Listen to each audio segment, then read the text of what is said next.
So many people are interested in my video about, they say, how do you spray outside? How do you leave it so clean? How come you don't get dust on the vehicle? Because I told them, there was a couple other things I have to mention. So I'll go over it again. First of all, my pressure's set at 20 PSI usually. I do go a little higher. So it's 20 PSI, maybe lower when I first mix the clear coat. The clear coat is mixed 50% reduced. So it's even more, even 60, 70 on the first pass. The reason I do that is so that when the atomization is so tiny that you don't get the fisheye, or you don't get the, not only don't you get fisheye, but you don't get too big splatters. You know, they're real small, real fine splatters, as you can see, maybe a little bit, you know, just real fine.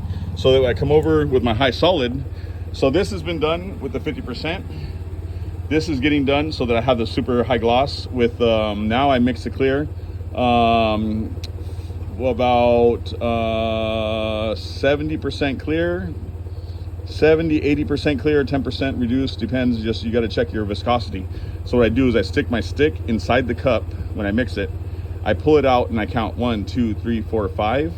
When all the clear runs off the stick at 5 seconds, I know that I got the right texture to shoot the glamour coat, you know, the top coat, the very top last coat.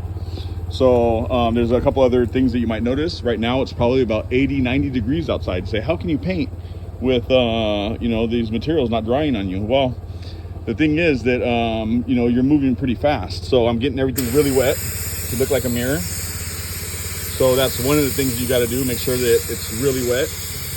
And basically, a lot of painters don't know how to stop. So what I do is I paint it until I see my reflection. So that's an amazing way to learn how to stop. So you can see now down here, very low reflection. Now up top, you're gonna see a high reflection. So now I got my high glamour coat solid, very little reduced. The only reason it's reduced is to come out of the gun, because at 100% it's very thick and the atomization is very high, and it doesn't leave it very shiny. So here's my gloss coat coming on, and you'll see how the reflection is looking beautiful. And I've gone over my limit for the video. Thank you.